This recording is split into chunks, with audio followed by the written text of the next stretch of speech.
திண்டுக்கல் மாவட்டம் வடமதுரை அருகே tyre வெடித்ததால் car ஒன்று கவிழ்ந்து விபத்திற்குள்ளானதில் ஒருவர் உயிரிழந்த நிலையில் 3 பேர் படுகாயமடைந்தனர். இத்தொடர்பான விவரங்களை செய்தியாளர் ஏசுராஜா வழங்க கேட்கலாம். ஏசுராஜா, வணக்கம். இந்த விபத்து குறித்த விவரங்களை பதிவு பண்ணலாம். வணக்கம்.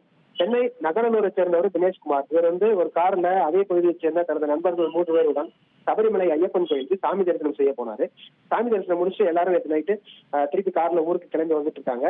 நள்ளிரவு 12:30 மணி அளவுல கார் திண்டுக்கல் திருச்சி தேசிய நெடுஞ்சாலையில வடமதுரை பக்கத்துல இருக்க தங்கமாப்பட்டி பகுதியில போயிட்டு இருந்துச்சு.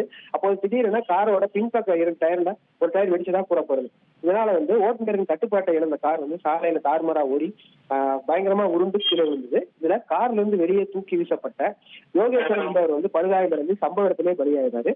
காரை ஓட்டிட்டு போன தினேஷ்குமார் மற்றும் கார்ல இருந்த அவர்கள் நண்பர்களான சுரேஷ்குமார், கார்த்தி ஆகிய 3 பேர் படுகாயம் அடைஞ்சாங்க. அவங்க பக்கத்துல இருக்கவங்க மீட்டு ஆம்புலன்ஸ்ல ஏற்றி திண்டுக்கல் அரசு மருத்துவமனைக்கு சிகிச்சைக்காக அனுப்பி வச்சிருக்காங்க. இந்த சம்பவம் குறித்து வடமதுரை போலீசார் விசாரணை நடத்திட்டு வர்றாங்க. தந்தி டிவியை உங்கள் கேபிள் டிவி ஆபரேட்டரிடம் இலவசமாக கேட்டு பெறுங்கள்.